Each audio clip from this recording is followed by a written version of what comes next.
안녕하세요. DJ 서영입니다. 오늘의 사연 시작해 보겠습니다. 안녕하세요. 저는 40대 직장인입니다.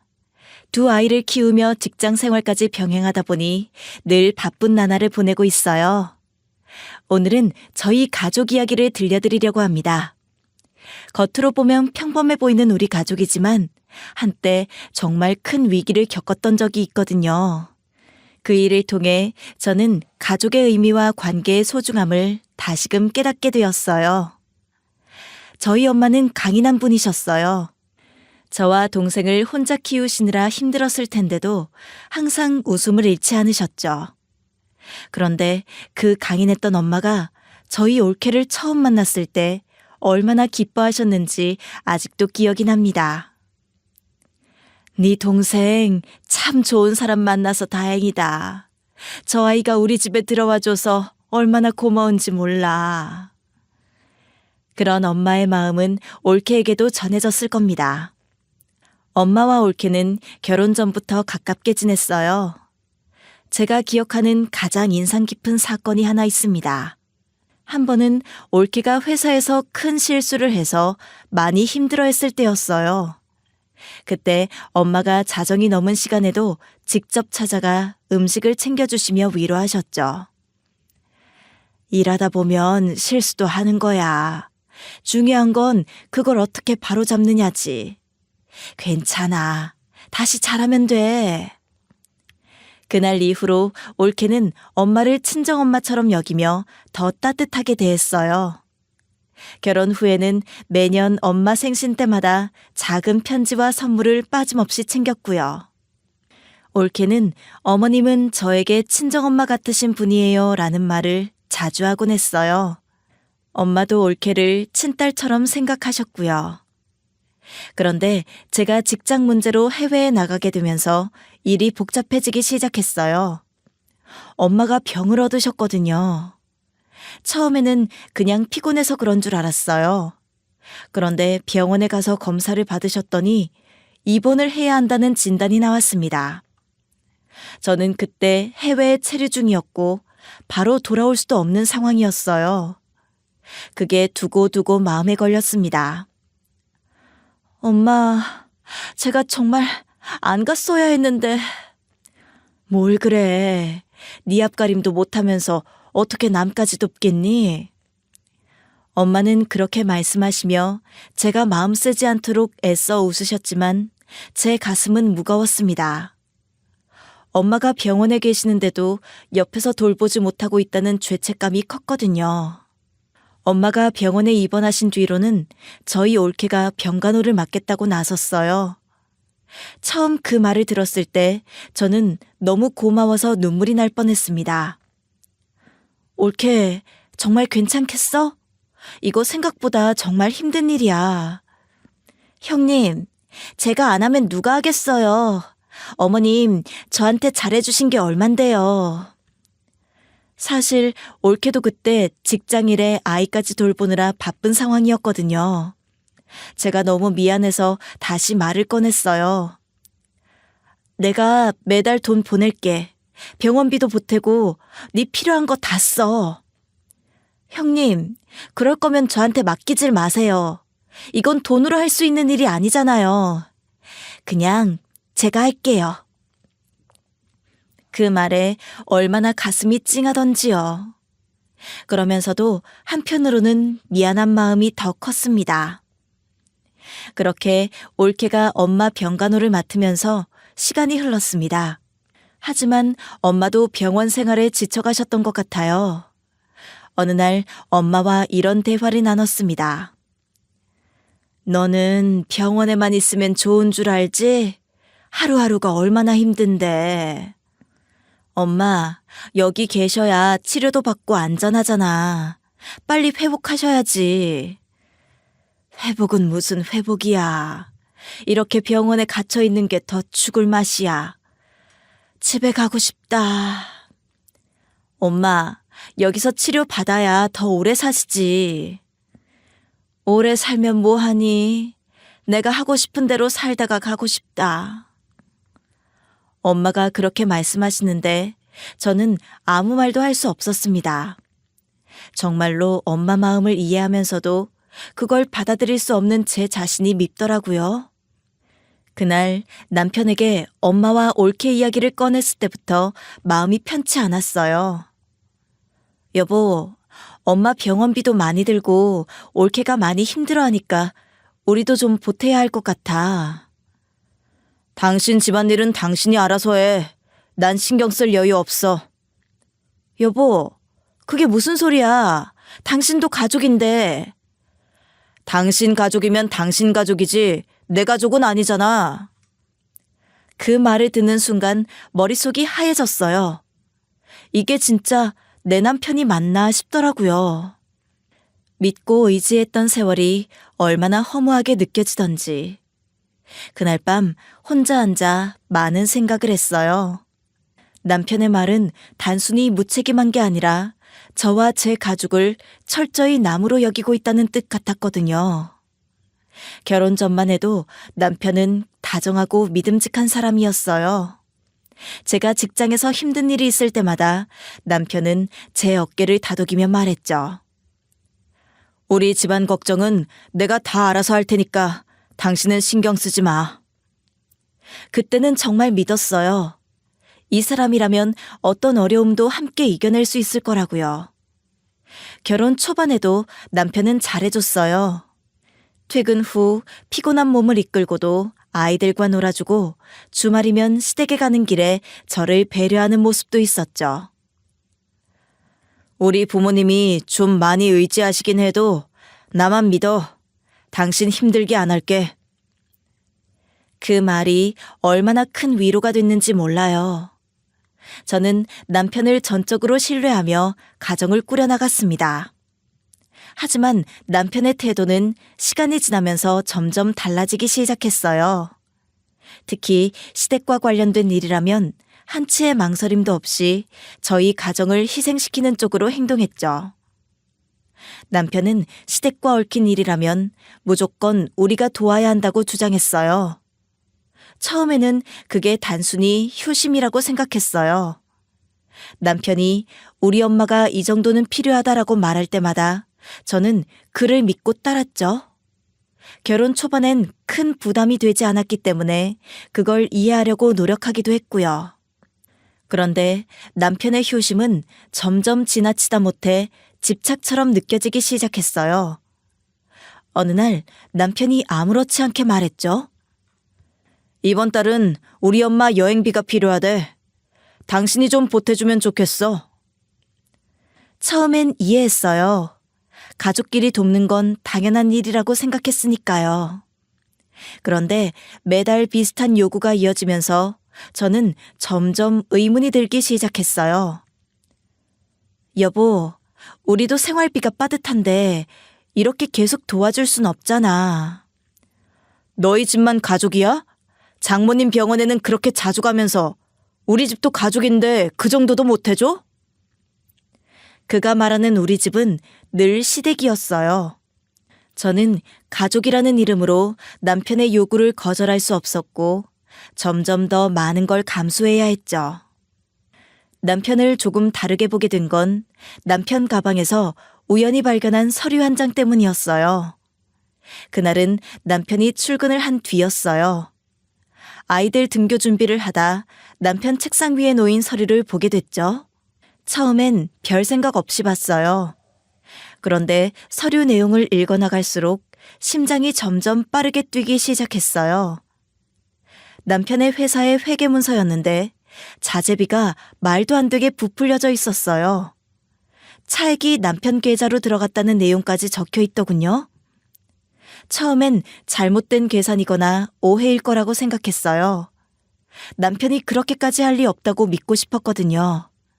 하지만 서류를 몇 번이고 다시 읽으면서 이건 단순한 실수가 아니라는 걸 깨달았어요. 남편이 회사 운영 중 개인적인 이익을 취하고 있었다는 거려. 남편이 퇴근하자마자 저는 참지 못하고 그 서류를 꺼내 들이밀었어요. 이게 뭐야? 여기 적힌 게 사실이야? 남편은 순간 멈칫하더니 태연하게 대답했어요. 아, 그거? 회사 운영하다 보면 다들 하는 일이야. 너는 몰라서 그래. 그 말을 듣는 순간 가슴이 덜컥 내려앉았어요. 남편의 태도는 너무나 뻔뻔했고 저는 믿었던 사람이 완전히 낯설게 느껴졌습니다. 다들 한다고? 이건 명백히 잘못된 거잖아. 왜 이런 짓을 했어? 왜 유난이야? 가족을 위해서 한 일이야. 돈 들어가는 곳이 오죽 많냐? 당신이 날 좀 이해해줘야지. 그 말을 듣는 순간 남편과 저 사이에 넘을 수 없는 벽이 생긴 것 같았어요. 그는 잘못을 인정하기는커녕 오히려 자신의 행동을 정당화하려 했죠. 그날 이후 저는 남편이 단순히 변한 것이 아니라 처음부터 저를 속이고 있었다는 걸 깨달았어요. 남편의 행동은 단순한 실수가 아니라 그의 본성을 그대로 보여주는 일이었죠. 그러니 친정에 대한 이야기는 남편에게 더 이상 말하진 못했어요. 그래서 저는 해외 출장을 떠난 뒤에도 올케와는 자주 통화했습니다. 올케, 엄마는 좀 어떠셔? 많이 힘드셔? 네, 형님. 조금씩 좋아지고 계시긴 한데 병원비도 그렇고 저도 좀 힘드네요. 미안해, 올케. 내가 바로 갈 수가 없어서. 조금만 더 버텨줘. 내가 끝나자마자 갈게. 아니에요, 형님. 형님이 제 마음 써주시는 것만으로도 힘이 돼요. 올케는 늘 저를 안심시키려 했지만 통화할 때마다 그녀의 목소리에서 피곤함이 묻어났어요. 그러면서도 엄마를 향한 애정이 느껴졌죠. 그런 올케가 고맙기도 하고 미안하기도 했어요. 남편과 통화할 때도 친정엄마와 올케 이야기를 빼놓을 수 없었어요. 여보, 엄마는 좀 어떠셔? 올케가 많이 힘들어하진 않지? 당신도 참 웃겨. 해외에 있으면서 친정 얘기만 하고 시댁은 안 궁금해? 시댁 얘기야 당신이 잘 챙기고 있겠지. 내가 물어보는 게 뭐가 중요해. 당신도 며느리잖아. 친정만 가족이고 시댁은 남이야? 이런 얘기 듣는 것도 지친다 진짜. 남편이 친정 얘기를 꺼낼 때마다 느껴지던 그 무책임한 태도. 그 대화를 나눈 뒤로는 남편에게 더 이상 친정 관련 얘기를 하고 싶지 않더라고요. 그 무렵 시어머니에게서는 매일같이 문자가 왔어요. 너는 결혼하고도 이따위로 사니? 시댁에 관심도 없고 네 친정만 챙기는 게 말이 돼? 며느리라면 시댁 일부터 신경 써야지. 네가 그렇게 이기적이어도 되는 줄 알아? 처음엔 문자를 볼 때마다 화가 났지만 시간이 지나니 답을 해야 할 필요조차 없다는 생각이 들더군요. 그런데 몇 달이 지나면서 이상하게도 시어머니의 연락이 뚝 끊겼어요. 처음엔 무슨 일이 있나 싶었지만 솔직히 조용한 게 훨씬 편했죠. 나중에야 알게 된 사실이지만 그때부터 남편이 시댁에 돈을 보내기 시작했더라고요. 시어머니는 제게 잔소리할 이유가 사라졌던 거죠.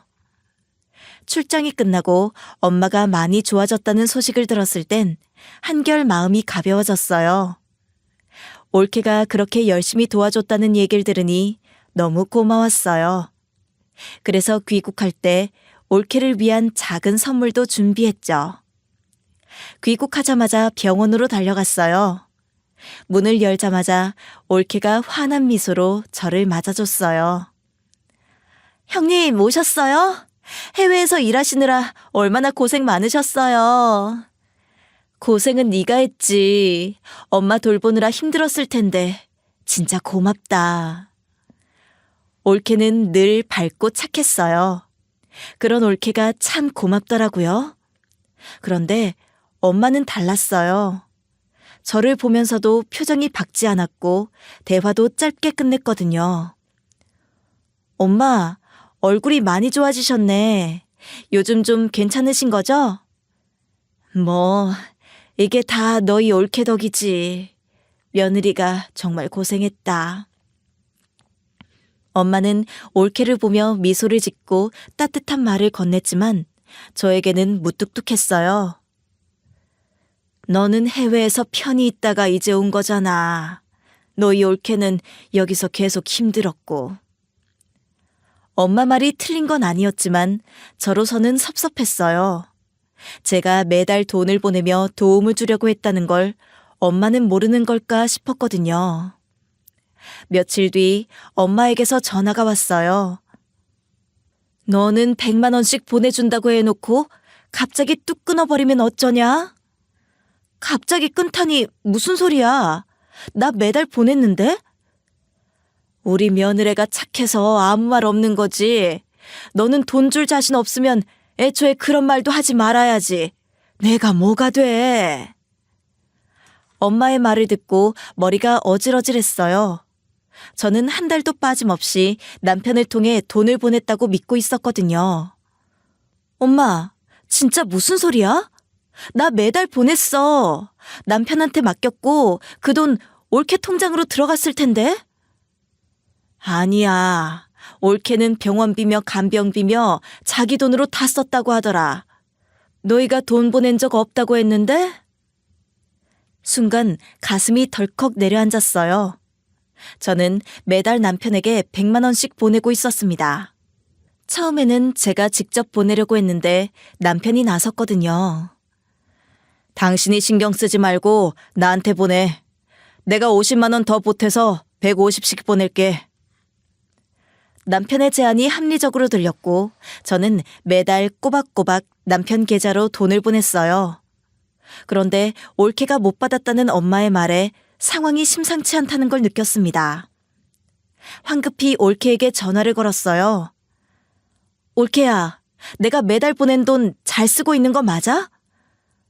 형님, 사실은 처음에 한두 달만 들어오고 그 뒤로는 한 푼도 못 받았어요.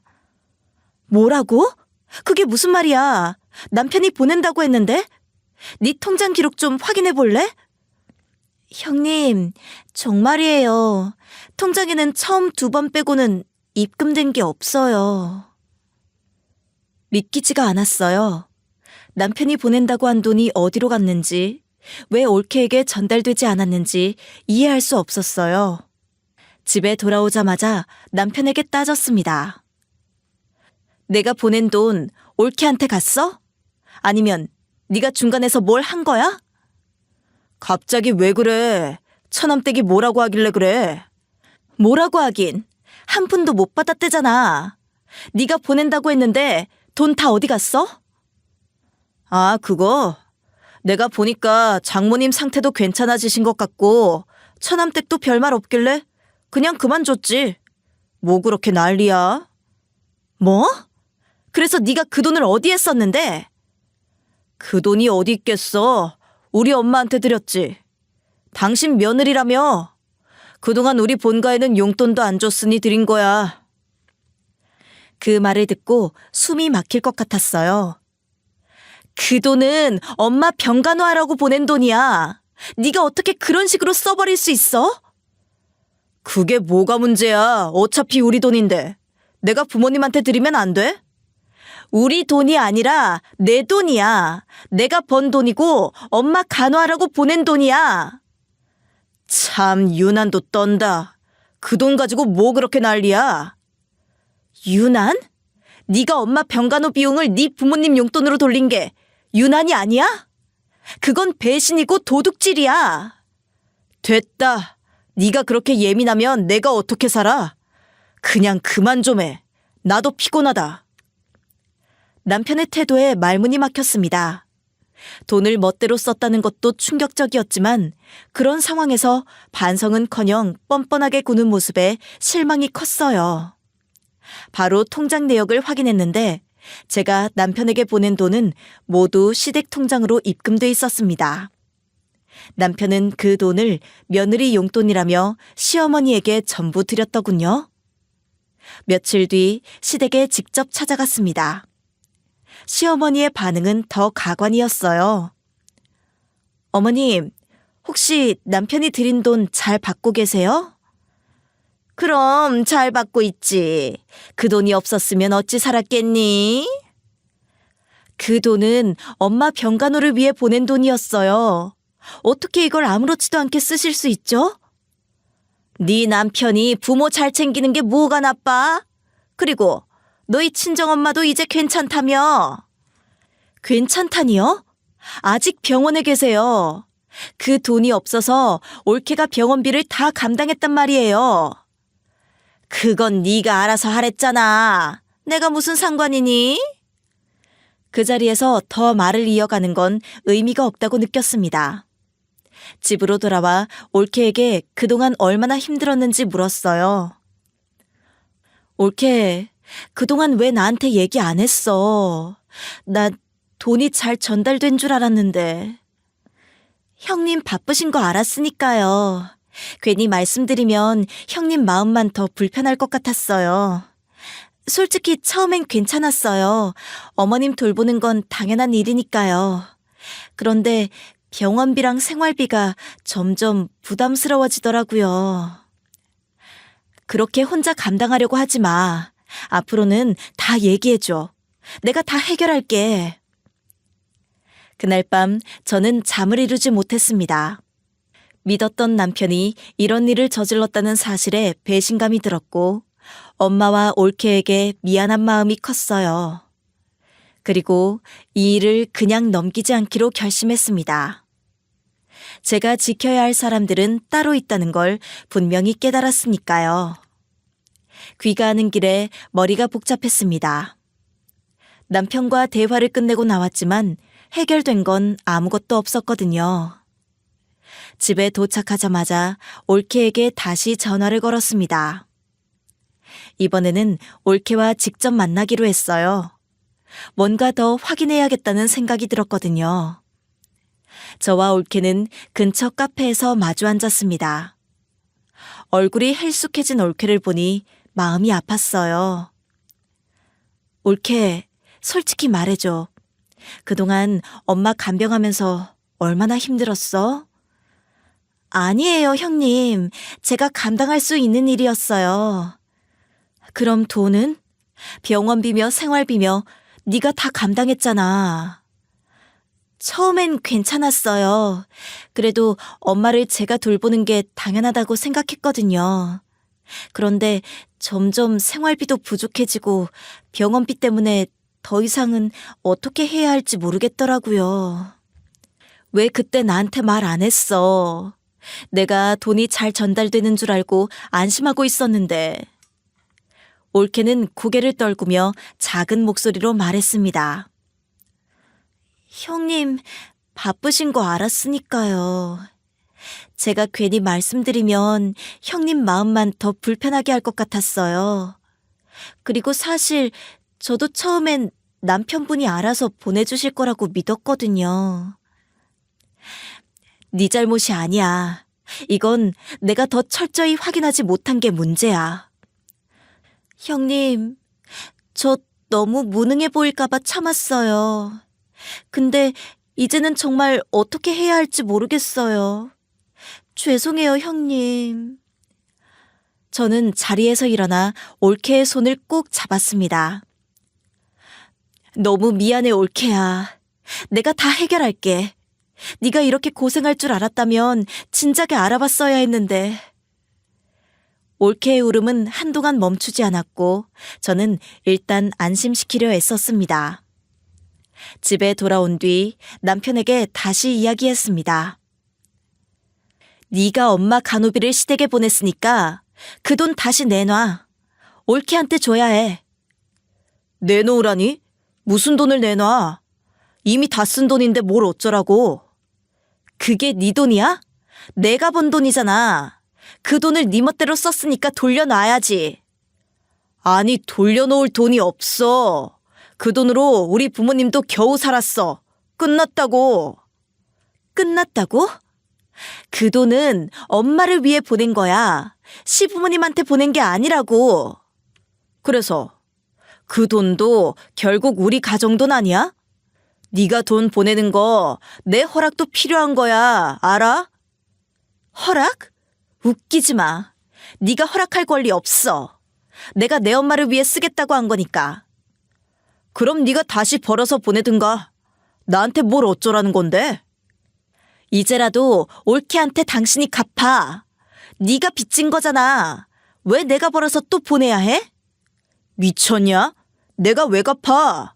그 돈 이미 시댁에 다 갔는데 그럴 돈이 어디 있다고? 네가 갚아야지. 네가 그 돈 빼돌린 건데. 엄마 간호비를 너희 집에 썼으니까 당연히 네가 갚아야지. 싫어. 나는 못 갚아. 그런 돈 갚을 거면 차라리 어디 여행이나 다녀오고 말지. 당신도 적당히 하고 포기해. 포기? 네가 돈을 갚는 건 포기가 아니라 책임지는 거야. 그럼 말도 안 되는 소리 하지 마. 됐어. 네가 이혼하든 뭐든 네 마음대로 해. 난 이 돈에 대해선 한 푼도 못 내놔. 남편의 말은 차갑고 무책임했어요. 그리고 이 모든 책임이 제 몫으로 돌아올 것 같은 기분이 들었습니다. 며칠 뒤 시어머니가 집으로 찾아왔습니다. 문을 열자마자 시모는 얼굴을 붉히며 소리쳤습니다. 너 줬던 돈을 돌려달라는 게 무슨 경우냐? 내가 그렇게 만만하냐?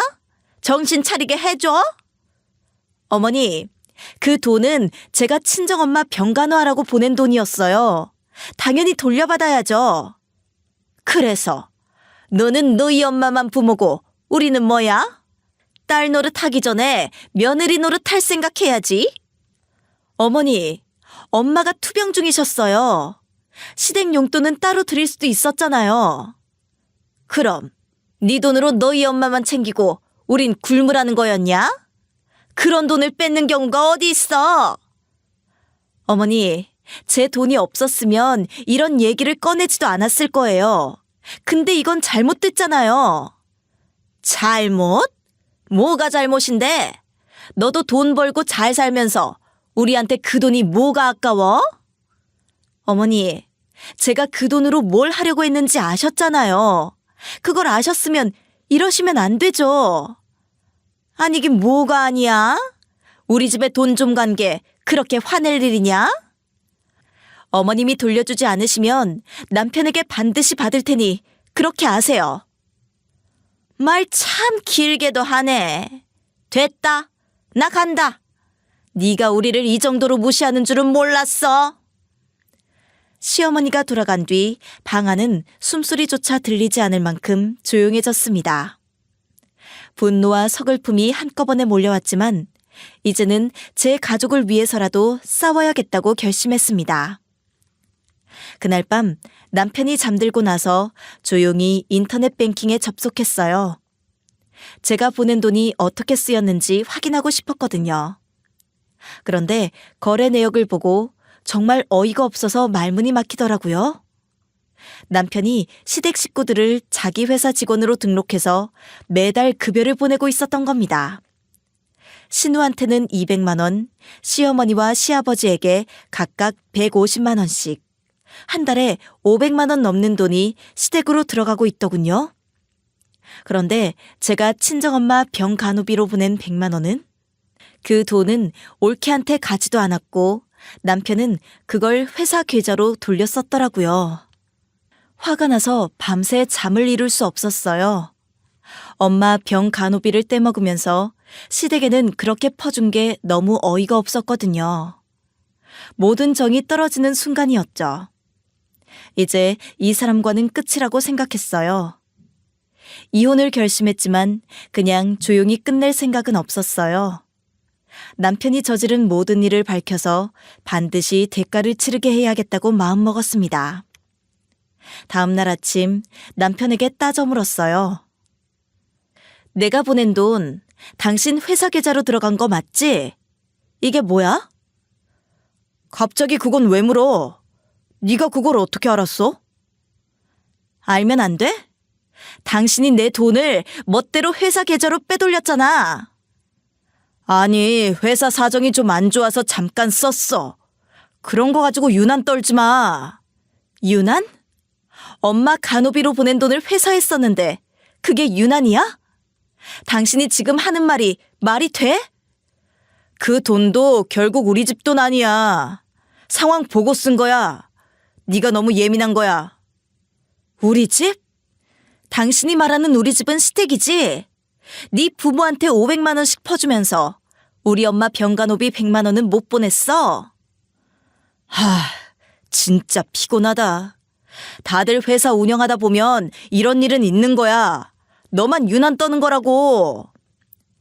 엄마가 병원에 계신 동안 당신이 그 돈을 네 회사로 돌렸는데 네가 지금 떳떳하다고 생각해?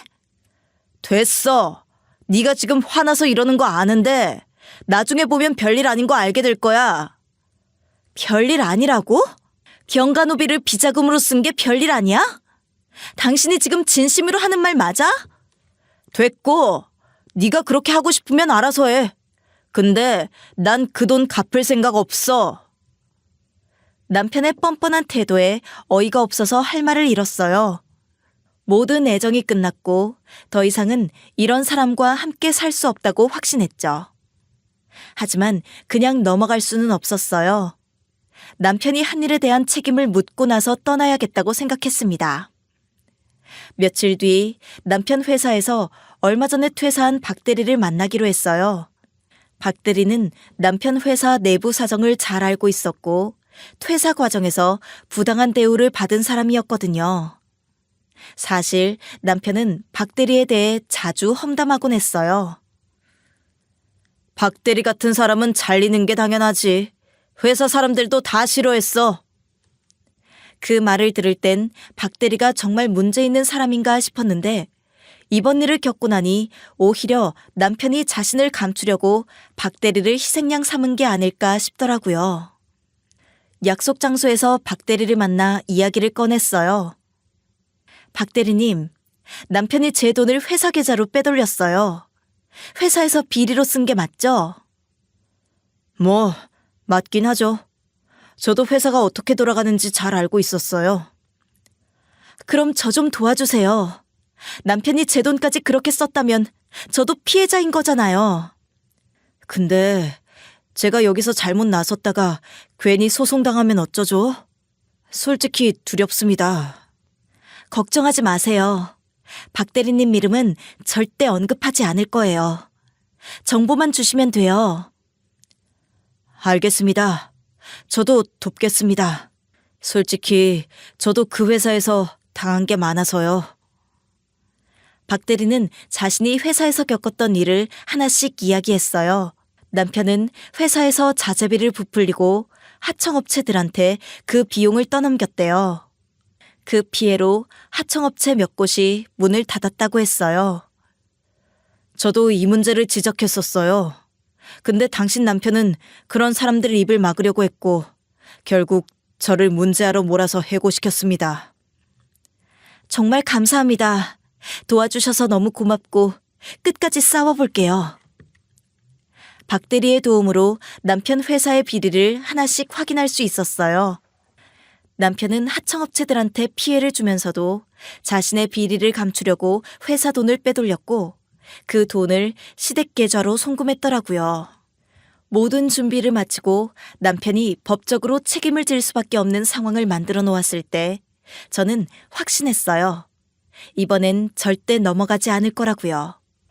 박 대리의 도움으로 확보한 증거들은 남편의 잘못을 명백히 증명할 수 있었고 그의 회사가 저지른 비리와 관련된 모든 자료가 한데 모였어요. 검찰에 제출하면서 남편이 벌여놓은 일들이 드러나기 시작했죠. 며칠 뒤 남편 회사에 압수수색이 들어갔습니다. 수사관들이 회사로 들이닥쳤고 직원들은 놀라 어쩔 줄 몰라 했죠.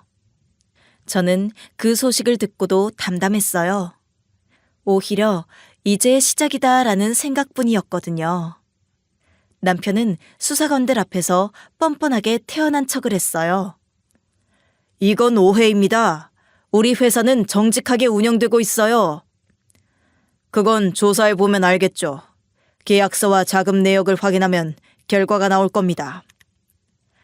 압수수색이 끝난 뒤 남편은 검찰 소환 통보를 받았습니다. 그는 집으로 돌아와 화가 난 목소리로 저를 불렀어요. 너 그 기사랑 관련 있어? 대체 무슨 짓을 한 거야?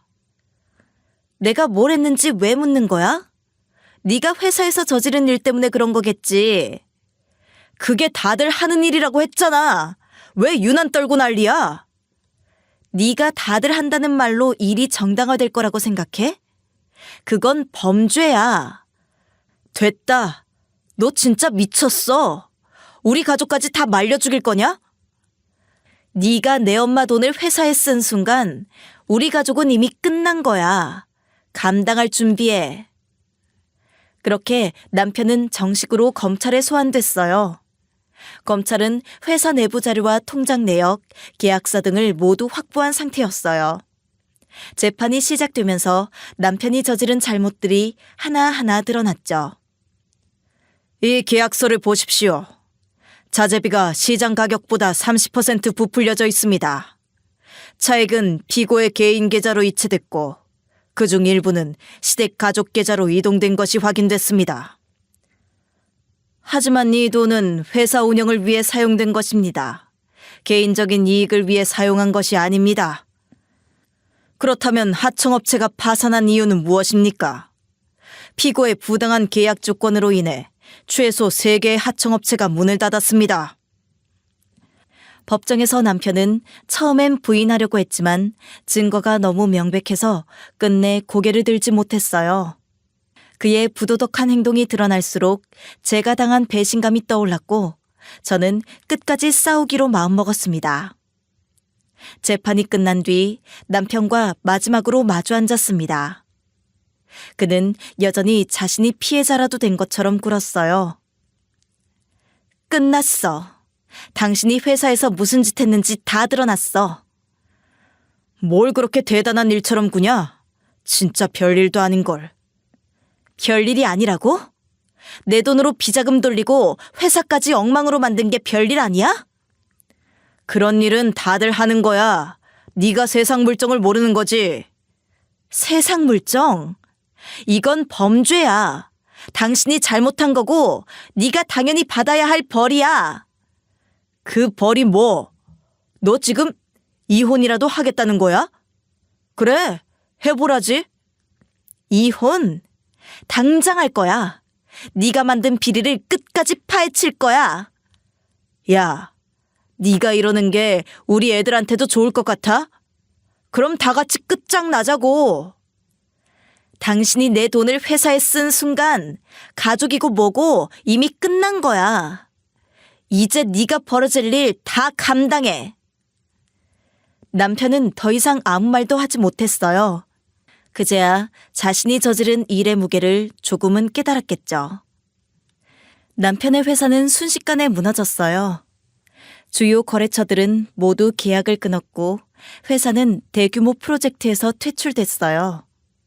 직원들은 급여를 못 받게 되면서 줄줄이 퇴사했고 남편은 회사 운영에 대한 모든 책임을 혼자 떠안게 됐어요. 결국 그는 횡령, 배임, 부정거래 혐의로 징역형을 선고받았고 시댁 식구들 역시 그동안 받은 돈에 대해 조사를 받았어요. 법적 책임을 피할 수 없었던 그들은 받은 돈을 반환해야 했고 그로 인해 더 이상 큰 소리치며 살 수 없게 됐습니다. 이 모든 일이 끝난 후 저는 홀가분한 마음으로 아이들과 함께 새 출발을 준비했어요. 이번 싸움은 단순히 분노를 풀기 위한 게 아니었어요. 저 자신과 제 가족을 지키기 위한 싸움이었죠. 이제 과거를 돌아보며 후회하는 대신 앞으로를 생각하며 새로운 길을 걷기로 했습니다. 제가 받은 상처가 크긴 했지만 이번 일을 통해 저는 더 강해질 수 있었어요. 제게 남은 건 두 아이와 함께할 밝은 미래뿐이라는 걸 깨닫게 됐습니다. 남편이 법정에서 징역형을 선고받고 교도소에 들어간 지 몇 달이 지났습니다. 한때 동네에서 성공한 사업가로 자랑하던 그는 이제 완전히 몰락한 상태였어요. 회사는 이미 파산했고 시댁 식구들도 그동안 부당하게 받아왔던 돈 때문에 조사를 받으면서 힘든 시간을 보내고 있었습니다. 남편은 자신이 지은 죄로 인해 모든 걸 잃었지만 끝까지 자신의 잘못을 진심으로 인정하지 않았어요. 어느 날 교도소에 있던 남편에게서 면회 요청이 왔습니다. 사실 더 이상 그를 볼 필요도 없고 보고 싶은 마음도 없었지만 마지막으로 이 모든 일을 정리하고 싶었어요. 그렇게 저는 남편과 마지막 대화를 나누기 위해 면회실로 갔습니다. 남편은 삭발을 한 채 누군가에게 부탁하듯 한눈에 보아도 지쳐 보였습니다. 진짜 이렇게까지 했어야 했냐? 네가 날 이렇게 완전히 망가뜨려야 했냐고. 내가 널 망가뜨렸다고? 망가진 건 네 손으로 망친 거지. 내가 왜 네 탓을 들어야 해? 내가 잘못한 건 맞아. 근데 이렇게 다 무너뜨릴 필요는 없었잖아. 필요 없었어? 그럼 뭐, 내가 네 죄 다 덮어주고 그냥 넘어갔었어야 했어? 난 네가 이 정도로 나를 몰아붙일 줄은 몰랐다. 그래도 부부였는데. 부부? 부부라는 사람이 이렇게 뒷돈을 챙기고 엄마 간호비를 빼돌려? 너 진짜 그걸 몰라? 그래, 난 그 돈이 그렇게까지 중요한 줄 몰랐다. 잘못했어. 근데 진짜 이렇게까지 중요한 줄 몰랐다고? 엄마가 그 돈으로 마지막 시간을 편히 보냈어야 했어. 그걸 네가 다 뺏어갔잖아. 알아. 다 내 잘못이다. 근데 이제 나 어떡하냐? 갈 데도 없고 뭐 해 먹고 살지도 모르겠어. 그걸 이제 와서 나한테 묻는 거야? 왜 네가 만든 결과를 나한테 해결하라고 해? 나랑은 끝났어. 남편은 아무 말도 하지 못했어요. 저는 뒤돌아보지 않고 면회실을 나왔습니다. 그날로 제 마음에서 남편은 완전히 지워졌습니다. 그 후로 남편은 교도소에서 보내는 시간이 전부였습니다. 시댁 식구들도 여전히 법적 절차를 밟으며 이전과는 비교할 수 없을 정도로 어려운 삶을 살고 있다고 들었어요. 그들 모두가 남편과 함께 만들어낸 일의 결과를 그대로 받아들일 수밖에 없었죠. 사건이 마무리된 뒤 저는 올케와 다시 만났습니다. 그동안 올케는 친정엄마를 돌보면서도 본인의 삶을 잃지 않으려고 노력했어요. 사건이 끝난 후 올케는 본인의 꿈이었던 작은 카페를 열기로 결심했어요. 카페를 열기 위해 올케는 은행 대출을 알아보던 중이었어요. 엄마와 저는 그런 올케를 돕고 싶었고 5천만 원씩 보태주기로 했습니다. 네가 이렇게까지 엄마를 위해 헌신했는데 우리가 도와주는 건 당연하지. 형님, 너무 감사합니다. 진짜 제 꿈이 이루어질 것 같아요. 올케는 하나씩 준비를 해나갔고 얼마 지나지 않아 작은 카페가 문을 열었어요. 카페는 동네 주민들 사이에서 소문난 아늑한 공간으로 자리 잡았어요. 커피 향기 가득한 그곳에서 올케는 사람들과 밝은 미소로 이야기를 나누며 하루하루를 보내고 있었습니다. 형님, 정말 너무 고생 많으셨어요. 제가 뭐라고, 정말 감사드려요. 네가 뭐라고라니. 네가 없었으면 우리 엄마가 지금처럼 건강을 되찾지 못하셨을 거야. 형님, 저도 형님이 계셔서 진짜 든든했어요. 이제는 걱정 없이 서로 믿고 지내요. 그래, 우리 이제 정말 힘든 일 다 끝났으니까 앞으로는 좋은 일만 있자. 네가 너무 고맙다. 형님, 저도 정말 사랑합니다. 이젠 어머님도 더 건강해지실 거예요. 올케와의 대화는 항상 진심이 오갔고 저는 그런 올케가 정말 고마웠습니다. 엄마는 많이 회복하셨어요. 가끔씩 산책도 하시고 집 근처 올케의 카페에서 동네 분들과 차를 마시며 시간을 보내세요. 웃으며 지내시는 엄마를 보니 저도 마음이 한결 가벼워졌어요. 저는 아이들과 함께 살고 있어요. 아이들은 학교 생활을 잘 적응하며 건강하게 지내고 있고 저는 다시 다니던 직장에서 열심히 일하며 저만의 삶을 이어가고 있어요. 남편과의 모든 일이 끝나고 나서야 저는 비로소 홀가분함을 느낄 수 있었습니다. 끝없이 이어질 것 같았던 혼란 속에서 벗어나 제게 정말 소중한 것들이 무엇인지 다시 돌아볼 수 있었어요. 어느 날 올케와 함께 카페에서 커피를 마시며 이야기를 나누는데 문득 이런 생각이 들었습니다. 내가 이 힘든 시간을 지나온 건 이 사람들 덕분이었구나. 올케는 여전히 밝고 착했어요.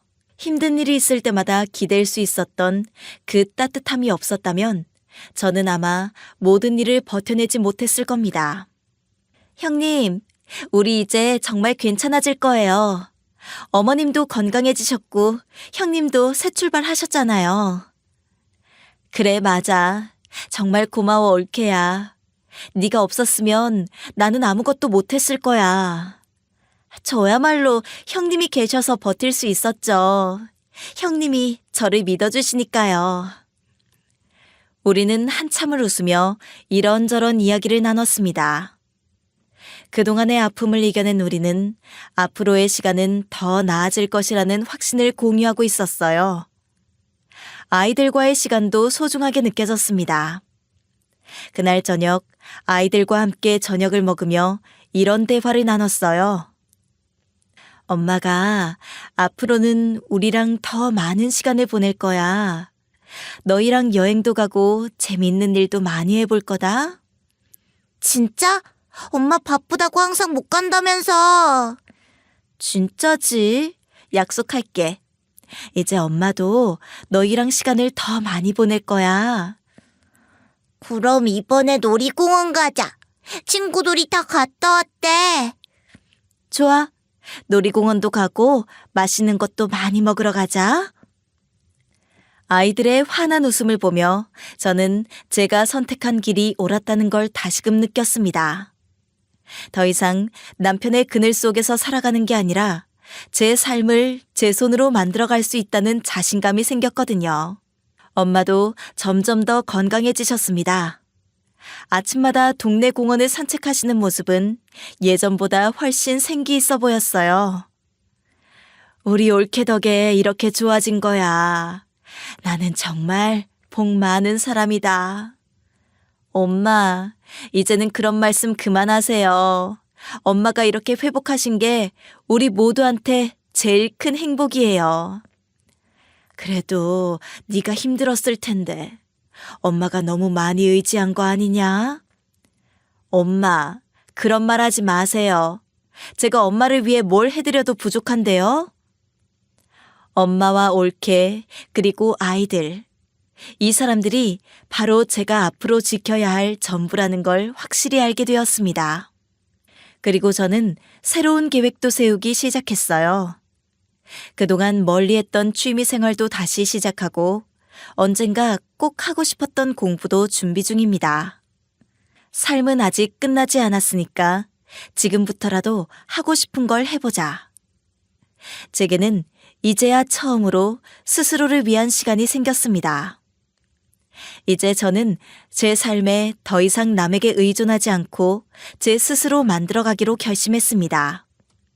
그리고 그 과정에서 올케와 아이들, 엄마와 함께 행복한 순간을 더 많이 만들어갈 거예요.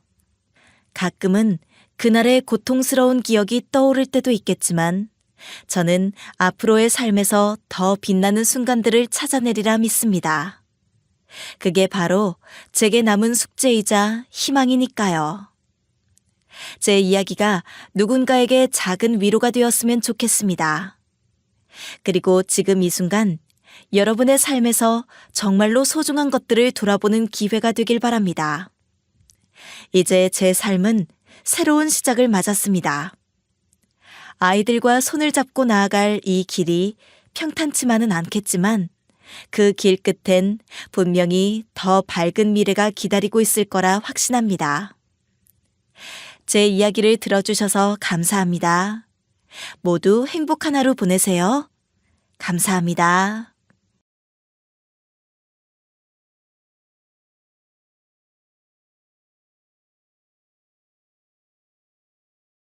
안녕하세요. DJ 서영입니다. 오늘의 사연 시작해보겠습니다. 안녕하세요. 서울에 살고 있는 40대 후반 여자입니다. 오늘 제가 이곳에 사연을 보내게 된 이유는 제 인생의 일막을 정리하기 위해서인데요. 몇 달 전 저는 20년 동안 몸담아왔던 의류업계를 떠나게 되었어요. 회사밖에 모르던 제가 완전한 퇴사를 결심하게 된 거죠. 한때 일밖에 모르고 살았던 사람이라 감회가 새롭더라고요. 하지만 감상에 젖을 새도 없이 시어머니와 남편은 제 퇴직금을 호시탐탐 노렸어요. 제가 아무리 돈을 줄 수 없다고 못 박아도 그 모자는 뻔뻔하게 돈을 내놓으라고 하더군요. 지금부터 제가 이 모자로부터 어떻게 돈을 지켰는지 여러분들에게 속 시원하게 터놓으려고 해요. 저는 고등학생 때부터 옷을 정말 좋아했어요. 오죽하면 교복을 입는 게 너무 싫어서 빨리 대학에 가고 싶었죠. 대학에 가면 입고 싶은 옷을 마음껏 입을 수 있다는 상상에 들떠 행복한 대학 생활을 꿈꾸기도 했어요. 그렇게 옷을 좋아하고 관심이 있다 보니 자연스럽게 의류회사에 취업을 희망하게 됐어요. 수십 번의 고배를 마시고 드디어 저는 패션 회사에서 영업부 일을 맡게 되었죠. 일은 저와 정말 잘 맞았어요. 사람들 취향에 맞는 옷을 제안하고 소개해주는 게 재미있었거든요. 그렇게 힘들지만 즐겁게 회사를 다니다가 남편을 만나게 됐어요. 남편은 당시 개인 사업자로 신발과 액세서리를 떼다 자신이 만든 쇼핑몰에서 팔았어요. 큰 쇼핑몰은 아니었지만 꾸준히 수입이 났었죠. 남편과는 일하는 환경이 비슷해서 그런지 말이 잘 통했어요. 자연스럽게 남편이랑 가까워지고 저희는 연애 2년 만에 결혼을 하게 되었죠. 결혼 후엔 소중한 딸아이를 갖게 되었어요. 일밖에 모르던 저에게 변화가 온 시점이었죠. 저는 일을 쉬며 아이를 키웠어요. 하지만 시간이 조금 지나자 일을 하고 싶더군요.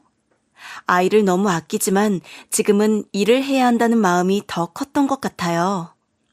그래서 예정보다 빠르게 복귀를 선택했어요. 아이가 어릴 땐 친정엄마가 많이 봐주셨고 아이가 크면서 유치원에 보내게 됐죠. 거의 제가 아이를 픽업하고 남편은 제가 야근할 때 가끔 아이를 돌봤어요. 지금 사업이 많이 어려워. 이번 달에도 100만 원도 가져다 주기 힘들 것 같다. 그래도 다행이지. 당신이 일하고 있으니까. 그래, 나라도 일하고 있어서 다행이네. 그래도 우리 딸 생각하면 이 돈으론 우리 세 식구 생활하기 힘들어.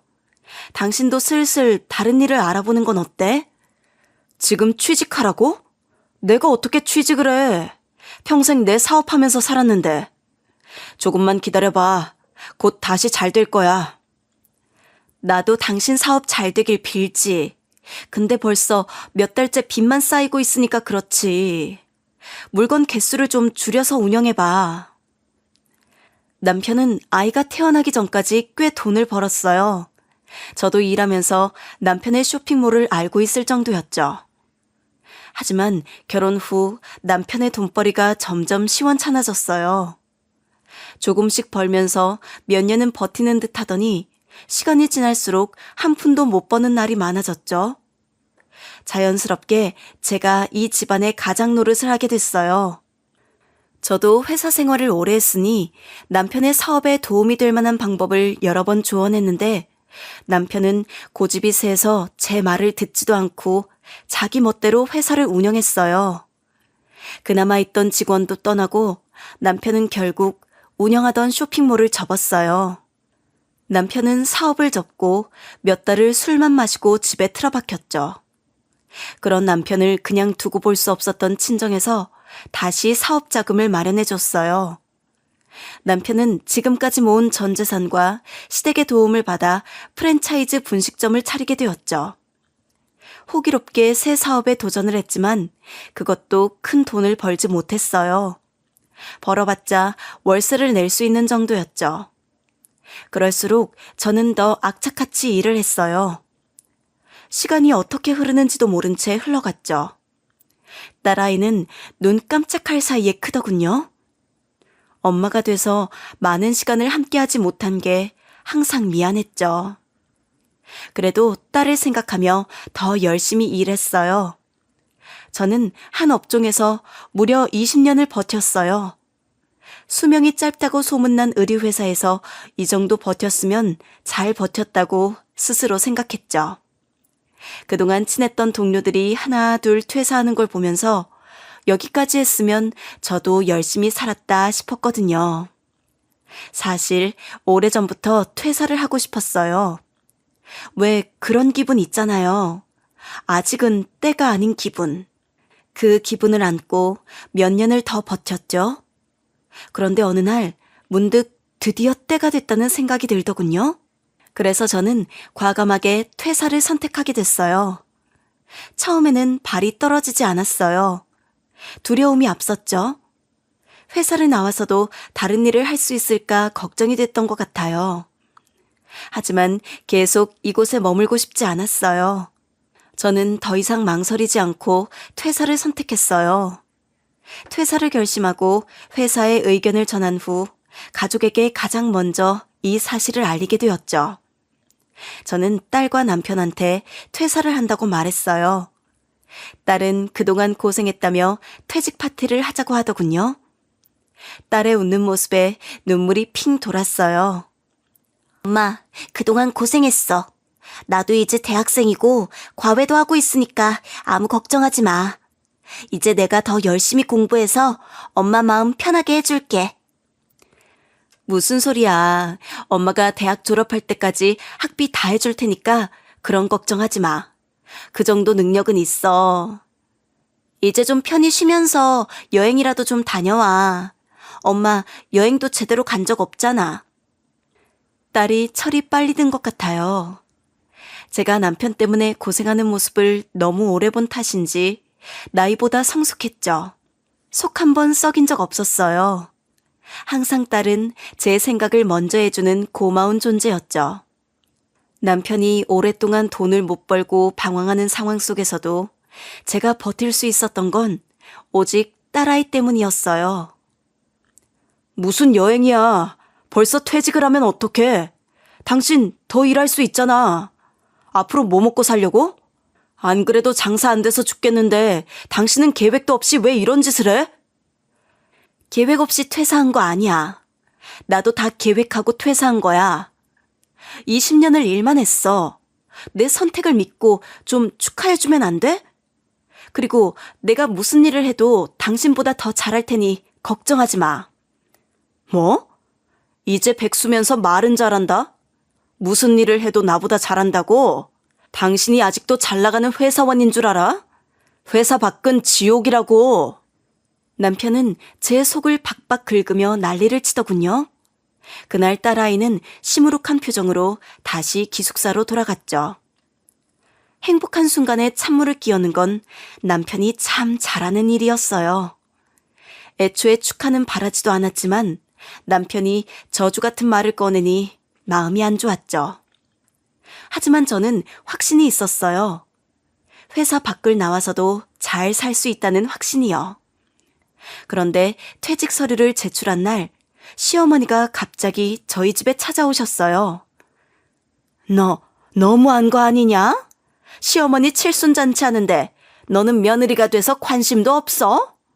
꼭 시어머니가 찾아와서 나 칠순잔치 한다고 알려줘야겠냐? 엄마, 이 사람이 언제 가정에 신경 썼어? 아마 엄마 칠순잔치 하는 것도 까먹고 있었을걸? 맨날 바쁘다는 핑계로 엄마 생신 안 챙긴 거 한두 번이야? 근데 이제 백순이 변명할 것도 없겠지. 내가 언제 어머님 생신을 안 챙겼다고 그래? 항상 용돈 드렸는데 파티도 했었고. 시끄럽다. 변명도 많다. 근데 너는 왜 시어머니 허락도 없이 회사를 그만뒀냐? 뭐 해먹고 살려고? 응? 시어머니의 물음에 어이없어 웃음이 나더군요. 남편이야말로 계획이 없는 인간이거든요. 처음에 차린 회사가 망해갈 때도 대책 없이 옷을 사들인 사람이 남편이에요. 그런 남편을 두고 절 걱정한다는 것 자체가 어이없었죠. 시어머니는 칠순잔치를 계획 없는 남편의 지심이 확실했어요. 남편은 외동아들이라 칠순잔치를 해드리겠다고 말할 사람은 남편뿐이었거든요. 어머니, 걱정 마세요. 저 지금껏 열심히 일했고 저도 다 계획이 있어요. 홧김에 회사를 그만둔 게 아니라고요. 말은 그렇게 하지. 믿는 구석이 있으니까 나왔을 거 아니야. 안 그래? 당장 칠순잔치가 코앞인데. 그래서 말인데 네 퇴직금을 내 칠순잔치에 써야겠다. 네? 제 퇴직금을 어머니 칠순잔치에 쓰겠다고요? 어머님 칠순잔치를 해주는 건 남편 아닌가요? 아니 그럼 하나뿐인 며느리가 시어머니 칠순잔치에 아무것도 안 해주려고 했냐? 너도 참 뻔뻔하다. 아무리 그래도 이건 아니죠, 어머님. 제가 20년 동안 일하고 받은 퇴직금인데요. 제 의견은 물어보시지도 않고 이러는 게 어디 있어요? 어디서 시어머니한테 눈 동그랗게 뜨고 말대답이냐? 그리고 너 퇴사를 했으면 말을 했어야 할 거 아니야. 그랬으면 잔치 가지고 고민하는 일도 없었지. 어머니, 제가 퇴직금 받는 거랑 어머니 칠순잔치 하는 게 무슨 상관이에요? 남편이 어머님 칠순잔치 잘 준비할 거예요. 저는 이 소리 못 들은 걸로 하겠습니다. 그런 게 어디 있어? 그런 목돈이 생겼으면 네 남편이랑 같이 쓰는 거지. 그게 어디 네 목만 있겠어? 시어머니의 말에 저는 말문이 막혔어요. 어쩜 이렇게 당연하다는 듯 퇴직금을 요구하시는지 놀라울 뿐이었죠. 네 퇴직금도 있으니 계획을 수정해야겠다. 이왕 칠순잔치 하는 김에 좋은 곳에서 해야 하지 않겠어? 안 그러냐, 아들? 딱 1,000만 원만 있으면 그림이 좀 완성될 것 같은데? 요즘 여행 보내드려도 1,000만 원 이상 나와. 이 정도면 거저먹는 거지. 그게 무슨 소리야? 퇴직금은 지금껏 내가 일해서 받은 내 돈인데 이렇게 막무가내로 돈을 달라고 하면 어떡해? 어머, 얘가 상황 파악을 못하네. 넌 이제 직장인도 아닌데 돈을 어떻게 벌 건데? 넌 생각이 없어? 네가 일해봐야 우리 아들 가게 나가서 돈을 벌 거 아니야. 맨입으로 가게에서 일하려고 했니? 그 가게 지분도 내가 가지고 있어. 어머님, 이건 저하고 얘기하셔야 하는 거 아니에요? 왜 둘이서 그걸 결정해요? 됐고, 좋은 말 할 때 퇴직금 넘겨라. 그게 너한테 좋아. 그리고 너랑 상의할 내용이 아니야. 아범하고 이미 말 끝냈다. 시어머니는 그렇게 말씀하시고 집을 나가버리셨어요. 어이없어서 그 자리에서 움직일 수 없었죠. 그러게 왜 힘을 빼? 앞으로 나랑 어머니에게 잘 보여야 당신 노후도 편하지 않겠어? 이걸 언제부터 계획하고 있었던 거야? 내가 퇴직한다고 말한 지 며칠이나 지났다고. 저는 남편에게 화가 나 견딜 수 없었어요. 남편에게 따지듯 말하니 남편은 어머니 말이 틀린 것도 아니지 않냐며 오히려 저를 몰아가더군요. 당신은 왜 남일처럼 말을 해? 목돈이 생겼으면 당연히 우리 어머니한테 좀 쓸 수 있는 거 아니야? 옆 가게 형은 가게가 잘 돼서 부모님 칠순잔치도 성대하게 열어주고 가게 리모델링도 했다니까. 그럼 당신도 장사를 열심히 해서 돈을 벌 생각을 해야지. 그걸 왜 나한테 요구해? 나한테 그런 큰 돈이 어디 있어. 잘 됐다. 이 기회에 당신 퇴직금으로 어머니 칠순잔치 더 크게 해드리고 가게 리모델링도 싹 다 하면 되겠다. 내 퇴직금을 왜 허락도 없이 막 쓰려고 해? 나는 당신이랑 어머님한테 내 퇴직금 쓸 생각 없어. 회사도 나온 마당에 당신이 어디서 일한다고 해? 당신 나이 생각 안 해? 아니, 퇴직금만 주면 내가 당신 일하게 해준다니까. 내가 언제 당신 가게에서 일한다고 했어? 내 일은 내가 알아서 찾아. 내 돈 쓸 생각하지 마. 당신이 벌인 일 당신이 책임져. 엄청 큰 소리 치네. 당신이 언제까지 큰 소리 칠 수 있을 것 같아? 회사 나와서도 세상이 장밋빛일 것 같지? 천만에. 후회하지 말고 나랑 어머니한테 잘해. 알겠어? 남편에게 있던 정도 모조리 떨어지더군요. 지난 20년 동안 남편이 돈을 못 버는데 생활할 수 있었던 건 전부 제가 돈을 벌어서였거든요. 지금껏 철이 없던 남편을 봐준 건 모두 딸아이 때문이었어요. 근데 남편은 상황 파악을 못하고 있었죠. 저는 남편과 시어머니의 뻔뻔한 태도에 기함을 할 수밖에 없었어요. 그렇게 열심히 일해서 가정을 지켰는데 남편은 하고 싶은 거 다 하면서 살면서 저에게 고마움도 느끼지 않는 듯 했죠. 퇴사하는 사람한테 고생했다는 말은 못할 망정 퇴직금부터 챙기는 건 선을 넘은 거 아닌가요? 남편과 시어머니의 얼굴을 떠올리면 화가 나 견딜 수가 없었어요. 머리끝부터 발끝까지 열이 오르는 기분이었죠. 저는 화를 꾹 참고 회사로 출근할 수밖에 없었어요. 아직 회사에 인수인계 해줄 일이 남아 계속 출근을 해야 했거든요. 근데 출근을 하니 회사 분위기가 이상하더군요. 다들 업무 시간인데 삼삼오오 모여 수군거리느라 바빴죠. 다른 무리는 제 눈치를 보더라고요. 저는 직감적으로 분위기가 이상하다는 걸 느꼈죠. 팀원에게 무슨 일이 있냐고 물어보니 팀원들이 제 눈치만 보더라고요. 그때 대표님이 절 부르셨어요. 정아 씨 남편이 아침 일찍 회사로 찾아왔어요. 퇴직금을 자기 통장에 넣어달라고 하더라고요. 남편이 회사로 찾아왔다고요? 그것도 퇴직금을 넣어달라고요? 네, 회사 정책상 당사자 명의 통장으로만 퇴직금이 입금된다고 말씀드렸는데 화를 내시더라고요. 정아 씨가 다시 한번 잘 말해주세요. 그랬군요. 죄송합니다. 제가 다시는 이런 일 없게 주의하겠습니다. 대표님의 말을 듣고 심장이 덜컥 내려앉았어요. 순간 머리가 어지럽더라고요. 남편이 회사까지 찾아올 줄은 꿈에도 몰랐거든요. 모든 직원이 보는 앞에서 큰 소리 쳤을 남편을 생각하니 화가 나 견딜 수가 없었죠. 저는 부끄러움과 남편을 향한 분노를 참을 수 없었어요.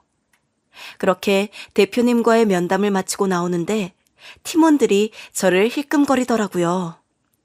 저는 그 자리에 있을 수 없어서 화장실로 도망치듯 빠져나왔어요. 화장실에서 찬물로 얼굴을 씻으며 마음을 가라앉혔죠. 그날은 일을 어떻게 했는지 모르겠어요. 가시방석에 앉아있는 것 같은 느낌이었거든요. 하루 종일 체한 것처럼 속이 답답했어요. 결국 일을 마치고 돌아가는 길에 먼저 퇴직한 선배에게 전화해서 하소연을 했죠. 주변에 그런 케이스 많아. 퇴직금을 시댁이 퍼가고 남편이 퍼가고. 그런 거 보면 남는 게 없다니까. 정아, 너 돈 관리 철저하게 해야 해. 알겠어? 오늘 일 겪어보니까 확실히 알겠어. 내 돈 절대 뺏기면 안 될 것 같아. 이러다 퇴직금 전부 빼앗기면 어쩌나 싶다니까. 그래, 설마 하다가 진짜 다 뺏기는 거야.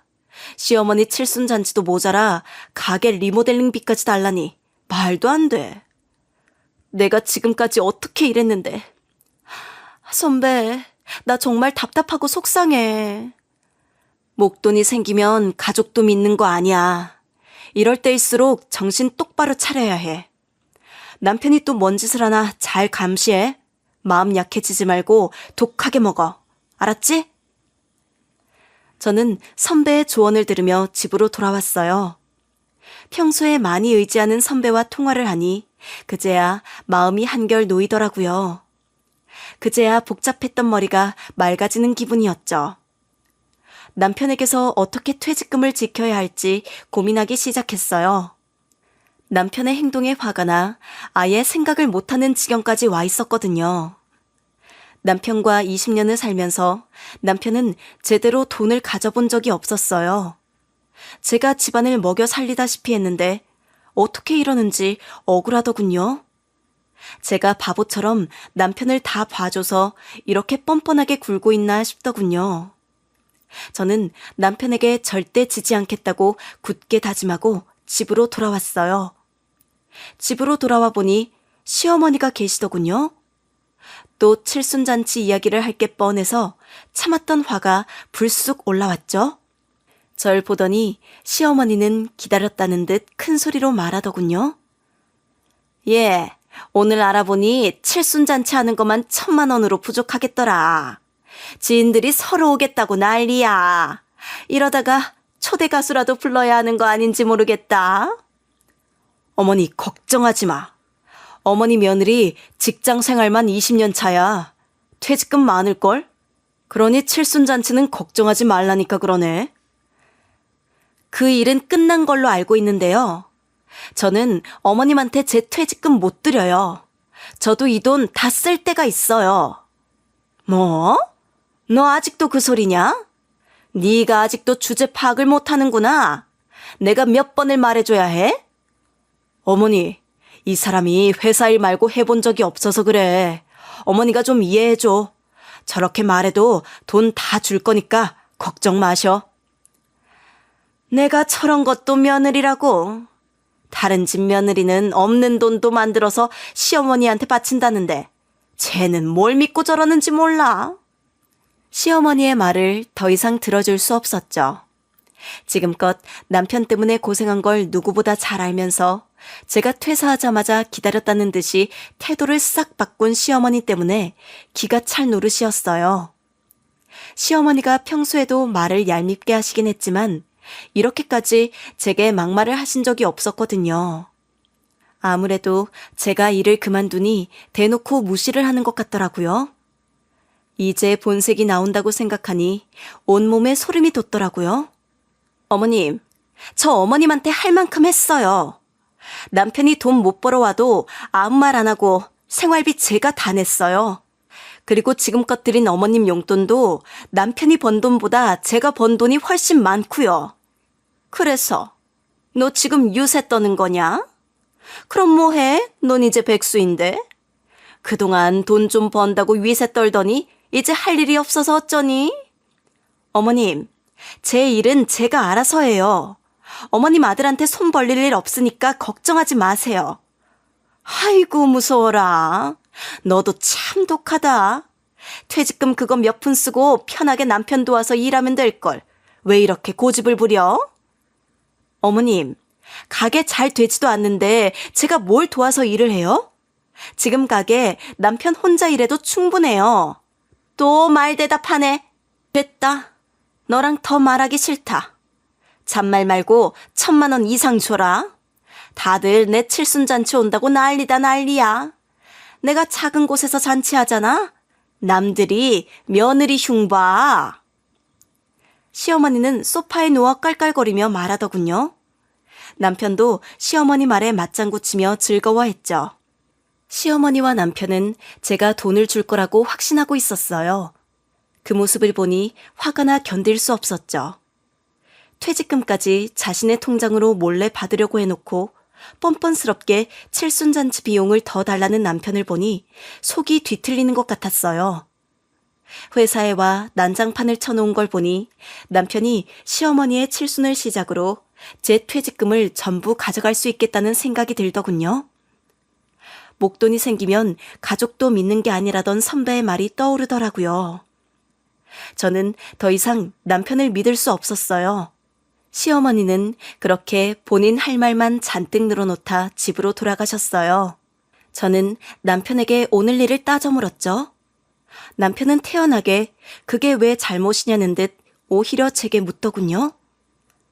아니, 남편인 내가 미리 좀 받을 수 있는 거 아니야? 당신 돈이면 나한테도 권한이 있잖아. 근데 뭔 놈의 회사가 안 되는 게 그렇게 많아? 당신 정말 미쳤어? 내 돈을 당신이 뭔데 달래? 똑똑히 들어. 칠순잔치를 하든 뭘 하든 내 퇴직금은 건드리지 마. 그동안 우리 딸 키우면서 내가 악착같이 버텨서 얻은 돈이라고. 양심이 있으면 내 돈은 건들지 말아야지. 당신 어머니 칠순잔치는 당신 돈으로 해. 알겠어? 아직도 당신이 잘 나가는 직장인인 줄 알아? 이제 직장도 없는데 주제 파악 너무 못하는 거 아니야? 대체 어머님이나 당신이나 무슨 소리를 하는 거야? 내가 주제 파악을 못한다니? 우리 가게 주변에 새로 가게 차린 주인들 다 직장인 출신이야. 대기업 다녔던 사람들도 다 장사한다고. 당신 이제 나 때문에 먹고 사는 거야. 다른 사람들 퇴직 후에 어떻게 사는지 알면 당신 그렇게 건방 못 들어. 남편의 말에 기가 차서 말도 안 나오더라고요. 주제 파악을 못하는 건 제가 아니라 남편인 걸 남편과 시어머니만 모르고 있었죠. 남편이 뻔뻔한 건 알았지만 제가 평생 일해서 받은 퇴직금을 가로채려 하는 사람이라는 걸 이제야 알았어요. 그날부터 남편이 달리 보이더라고요. 조금 철이 없는 남편에서 지긋지긋한 원수가 되었죠. 남편은 그날 이후로 밥 먹듯이 퇴직금을 달라고 졸랐어요. 매번 다양한 이유가 추가되었죠. 시어머니 칠순잔치, 가게 리모델링을 넘어 별 이유를 다 대며 돈을 요구하더군요. 저는 남편의 행동에 확신했어요. 그냥 두고 보면 전부 돈을 뺏길 것 같았죠. 저는 속으로 남편에게 이 돈을 한 푼도 넘겨주지 않겠다고 결심했어요. 무슨 수를 써서라도 막아야 했죠. 다음 날 남편이 가게에 나가며 저에게 통장 하나를 건네더군요. 제가 웬 통장이냐고 물으니 남편은 태연하게 제 퇴직금이 들어오면 여기로 싹 다 보내라고 하더군요. 어이가 없어서 말문이 막혔어요. 아직도 정신을 못 차리고 퇴직금을 요구하는 모습에 기가 찼어요. 이렇게 태연하게 나오니 정말 의문이 들더군요. 뭘 믿고 저러는지 알 수 없었죠. 남편이 믿는 구석이라도 있는 게 아닐까 궁금했지만 이내 그런 궁금증은 깨끗하게 접었어요. 제가 아는 남편은 원래 이런 인간이었어요. 대책 없고 뻔뻔하고 우선 지르고 보는 성격이었죠. 지금 남편도 이렇게 하면 제가 돈을 줄 것이라고 믿고 이런 짓을 하고 있었던 거죠. 9천만 원 이상 들어오는 거 다 확인했으니까 속일 생각하지 말고 퇴직금 들어오면 꼭 이 통장으로 돈 보내놔. 지금 이 통장에 내 퇴직금을 다 넣으라는 소리지? 내 퇴직금이 그만큼 들어오는 건 어떻게 알았어? 다 아는 수가 있지. 그러니까 당신도 다른 생각하지 마. 가족 좋다는 게 뭐야? 이럴 때 서로 돕고 사는 거지. 당신은 너무 매정해. 부부 재산은 공동 소유인 거 몰라? 이렇게 당연한 걸 내가 말해줘야겠어? 내 말을 뭘로 들은 거야? 난 절대 당신이랑 어머님한테 내 돈 안 넘기겠다고 했잖아. 당신이 돈 안 넘기겠다고 하면 상황이 달라져?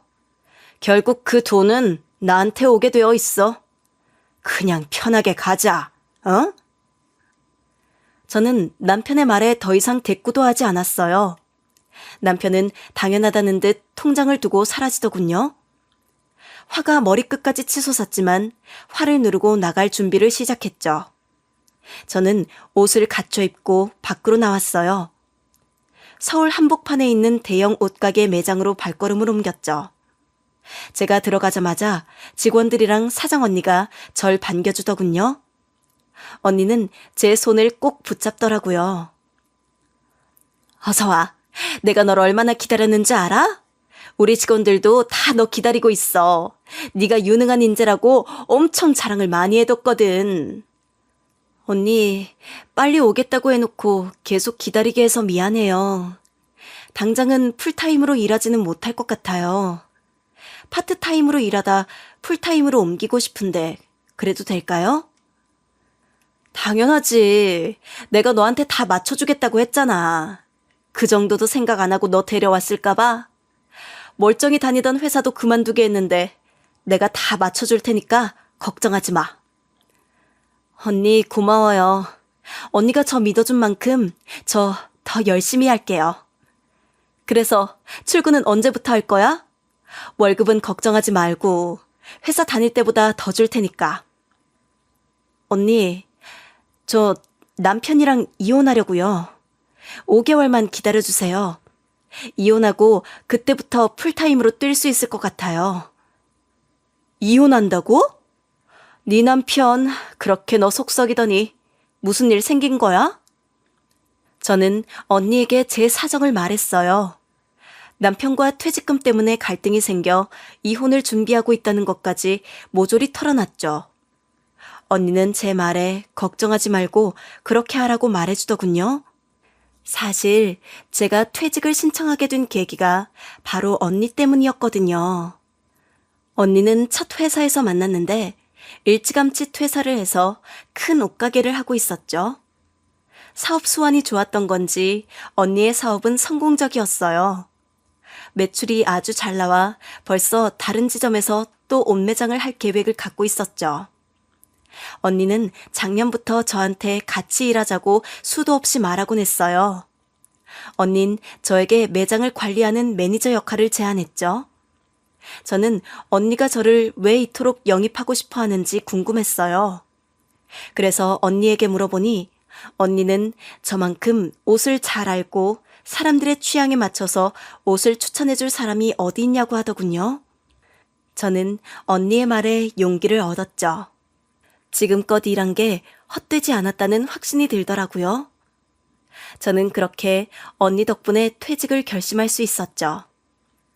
언니는 제 이야기를 듣고 걱정 말고 이혼 준비 천천히 잘하라고 말해줬어요.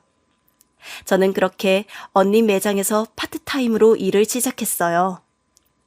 남편과의 이혼을 결심하고 나니 속이 시원했죠. 진작에 이혼해버릴 걸 후회가 됐어요. 그래도 지금이라도 남편을 제 삶에서 떼어놓는다는 게 다행이다 싶었죠.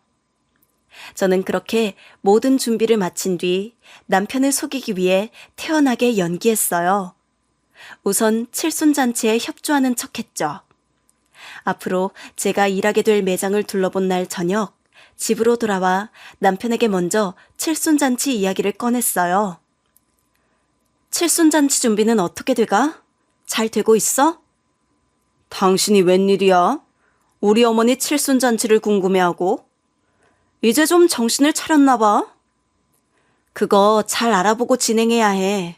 생각 없이 막 준비하다간 나도 모르는 새에 돈 줄줄 새어나간다. 그럼 내가 잘 준비하고 있지. 내가 누구야? 우리 어머니 하나뿐인 아들이잖아. 돈은 아무래도 2천만 원 넘게 들어갈 것 같아. 당신도 마음의 준비 해놓으라고 미리 말해주는 거야. 남편은 제가 돈을 줄 것이라고 확신하고 있더군요. 정말 어이가 없었죠. 그리고 한술 더 떠서 퇴직금이 언제 들어오냐고 묻더라고요. 저는 그때 그런 생각을 했어요. 아무리 돈을 안 준다고 말을 해도 남편과 시어머니가 믿지 않고 내 돈을 가져갈 생각만 하고 있으니 아예 돈 걱정을 안 하게 해야겠다고 생각했죠. 돈이 없어 당황할 남편의 얼굴을 생각하니 벌써부터 웃음이 나더군요. 하지만 저는 웃음을 꾹 참고 남편에게 말했어요. 그래? 2천만 원이면 된다는 거지? 그 정도면 어머님 칠순잔치 할 수 있을 것 같아? 저번에 가수도 부른다고 하지 않았나? 대체 얼마나 좋은 곳에서 하길래 그런 소리를 해? 당신도 깜짝 놀랄 거다. 내가 최고 좋은 걸로만 준비했어. 내가 최대한 싸게 해서 2천만 원에 한 거야. 당신 나한테 고마워해야 해. 당신한테 고마워하라고? 그래, 알았어.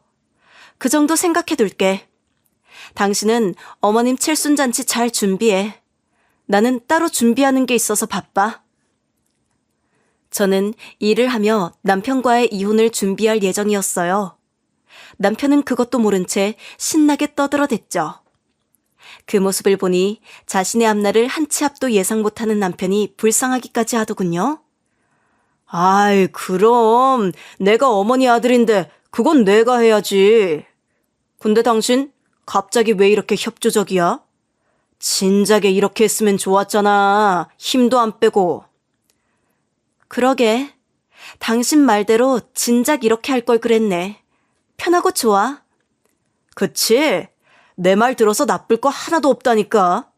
근데 당신 퇴직금은 언제 나와? 그게 있어야 일이 착착 진행되는데. 퇴직 후 정산하는데 시간이 걸려서 좀 오래 걸릴 것 같아. 아마 몇 달은 걸릴걸? 그래? 퇴직금이 그렇게 늦게 나와? 난 몰랐네. 아니, 근데 회사를 그만뒀으면 바로 나와야 하는 거 아닌가? 퇴직금은 그렇게 바로 안 나와. 내 말 못 믿겠으면 다른 직장인한테 물어봐. 아니야, 됐어. 당신이 거짓말 하겠어. 늦게 나올 수도 있지 뭐. 남편은 지금껏 직장 생활을 해본 적이 없어서 쉽게 믿는 눈치더군요. 주변의 지인들도 다 자영업을 하는 지인들 뿐이라 남편을 속이는 건 어렵지 않았죠. 그리고 제가 순순히 칠순잔치에 돈을 낼 것이라고 생각했던 건지 남편은 그날 이후 퇴직금에 대해 더 묻지 않았어요. 제가 시어머니의 칠순잔치를 해줄 것이라고 철석같이 믿는 눈치였죠. 저는 그렇게 남편을 속이고 이혼을 준비했어요. 이미 정이 떨어질 대로 떨어진 남편과 한 집에 사는 건 불편했지만 통쾌한 복수를 위해 참을 수 있었죠.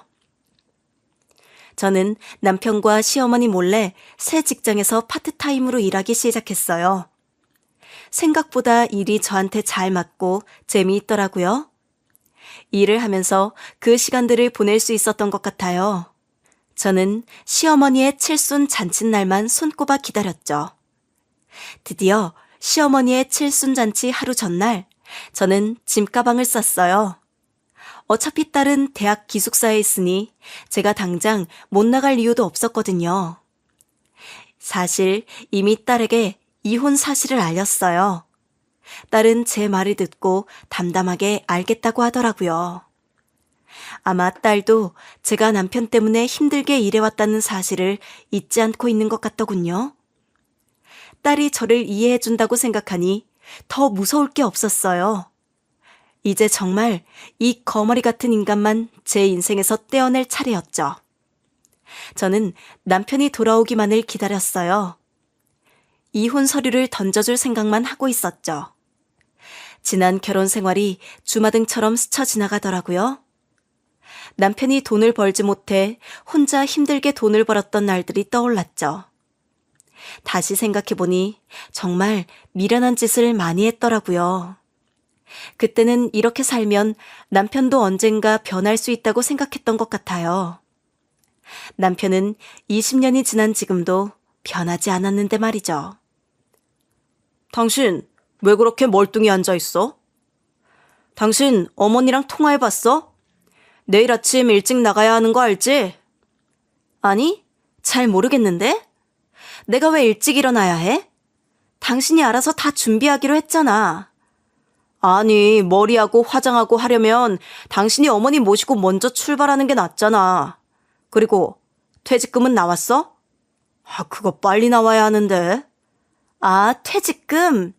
그거 나왔어. 여기 식탁에 뒀으니까 한번 봐봐. 나왔어? 진짜 그거 더럽게 늦게 나오네. 퇴직금 명세서야? 어디 얼마나 나왔는지 한번 볼까?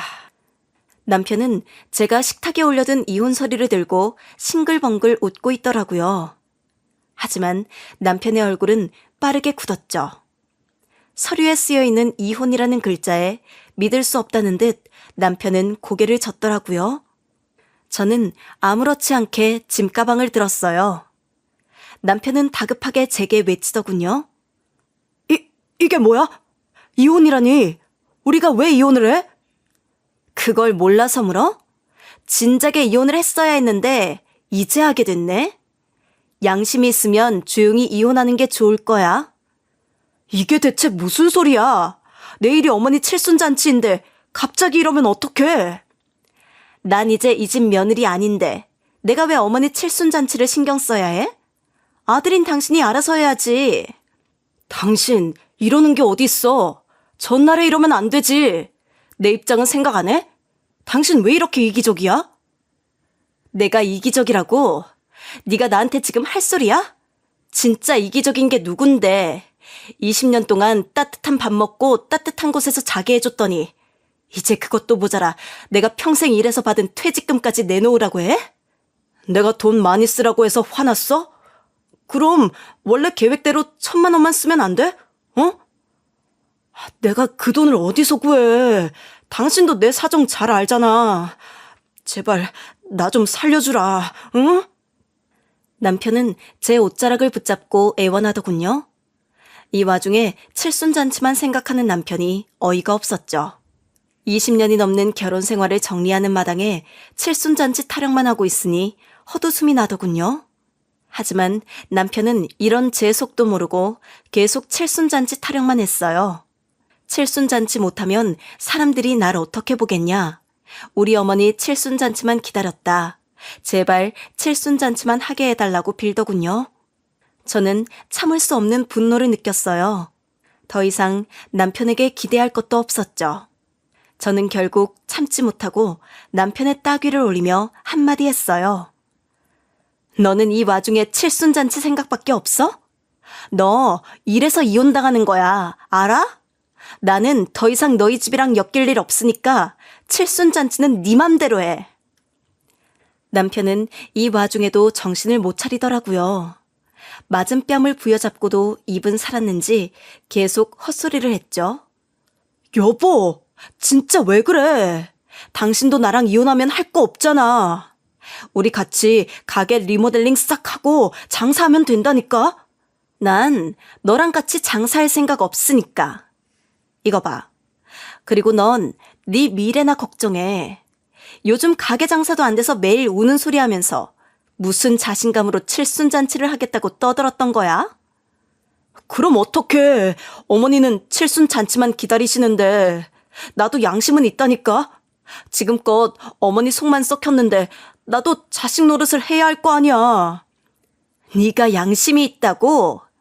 양심이 있었으면 나한테 그렇게 하면 안 됐지. 다른 사람도 아니고 나한테 돈을 달라고 해? 내가 진짜 미안해. 난 이 일로 이혼까지 할 줄 몰랐어. 당신도 나랑 헤어지고 할 거 없잖아. 여보. 그럼 내가 리모델링은 없던 걸로 할게. 저는 말없이 가방을 챙겼어요.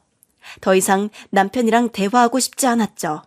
아무리 생각해도 이런 인간과 더 말을 섞어봤자 기분만 나쁘겠다는 생각이 들더라고요. 남편은 제 가방을 붙잡고 늘어졌어요. 나랑 같이 가게 일하면 매출의 반은 당신한테 줄게.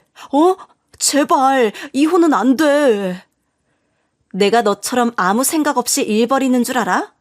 나 퇴사 전에 이미 새 직장 구했어. 그리고 지금도 일하고 있고. 뭐? 당신이 새 직장을 구했다고? 당신 계속 집에 있었잖아. 근데 언제 새 직장을 구했어? 말했잖아. 퇴사 전에 새 직장 구하고 나왔다고. 당신이랑 어머님 나 회사 나왔다고 어디서 일할 거냐고 비웃었지? 가서 어머님한테 똑똑히 전해. 난 당신 아들이랑 달리 잘 먹고 잘 산다고. 알겠어? 남편은 제 말에 많이 놀란 눈치더군요. 그러더니 이제 할 말도 없는지 제 옷만 잡고 울더라고요. 그 모습을 보니 더 화가 치밀어 올랐죠. 남편은 이내 자신이 할 수 있는 건 비는 것밖에 없다는 것을 깨달았는지 제 앞에서 무릎 꿇고 빌기 시작했어요. 남편의 뻔뻔했던 얼굴이 자꾸 떠올라 그 모습도 가증스럽게 느껴지더군요. 여보, 내가 미안해. 내가 잘못했어. 그러니 제발 이혼만은 다시 생각해주면 안 될까? 다시 생각할 게 뭐가 있어? 내가 당신한테 얼마나 많은 기회를 줬는지 알아? 그 기회를 다 뿌리친 건 당신이야. 전 남편을 뿌리치고 집을 나와버렸어요. 짐가방을 들고 집을 빠져나오는데 얼마나 기쁘던지. 웃음이 나더라고요. 이제 정말 자유의 몸이 됐죠? 더 이상 시댁과도 엮일 일이 없다고 생각하니 마음이 정말 가벼워졌어요. 남편은 더 이상 제 마음을 돌릴 수 없다고 생각했는지 순순히 이혼을 받아들였어요. 이혼 후 재산 분할도 따로 할 것도 없더라고요. 그동안 제가 벌어서 살았기에 위자료까지 다 정리하니 오히려 저는 남편에게 1,000만 원 정도 더 받을 수 있었어요. 저는 그렇게 깔끔하게 남편과 이혼했어요. 그 후 전 파트타임으로 일하던 언니의 옷 매장에서 매니저로 일하게 됐어요. 언니는 월급도 약속대로 많이 주더라고요. 저는 처음 하는 일이라 월급을 많이 안 받겠다고 했는데 언니는 무슨 소리냐며 오히려 화를 내더라고요. 처음엔 좀 부담스러웠지만 그만큼 제가 일을 더 열심히 하겠다고 마음먹었죠. 그러니 실제로 좋은 성과로 이어졌어요. 제가 매니저로 일하고 있는 매장이 첫 번째 매장보다 더 높은 매출을 기록하기도 했죠. 일이 잘 맞으니 일하는 게 즐거워졌어요. 그리고 저에게 큰 변화가 또 생겼어요. 직장 근처에 작은 아파트를 매입했거든요. 매입한 집은 새 직장과 멀지 않은 곳에 있어서 출퇴근도 편했죠. 요즘은 집을 예쁘게 꾸미고 가꾸는 일에 푹 빠져 있어요. 그동안은 남편이 있어서 반 정도는 양보하고 살았는데 온전히 제 취향만 들어가 있는 집을 가져보니 정말 좋더라고요. 엄마, 나왔어. 내가 맥주 사왔는데 엄마가 치킨 시켜줄 거지? 그걸 노리고 엄마 찾아온 거 아니야? 어떤 치킨 먹고 싶은데 비싼 걸로 시켜. 엄마 이번 달에 보너스도 받았어. 오, 진짜? 요즘 돈 잘 번다더니 보너스도 받았어? 엄마 진짜 글 천직 아니야? 그러게. 나도 이렇게 내가 돈을 잘 벌 줄 몰랐어. 평생 사무실에 앉아서 옷 사는 소비자 분석만 했는데 그걸 이렇게 써먹을 줄은 전혀 몰랐지. 엄마가 그랬잖아. 세상에 쓸모없는 일은 없다고. 경험하는 건 다 피가 되고 살이 된다고 했었잖아. 근데 아빠는 왜 그럴까? 실패하고 느끼는 게 없나 봐.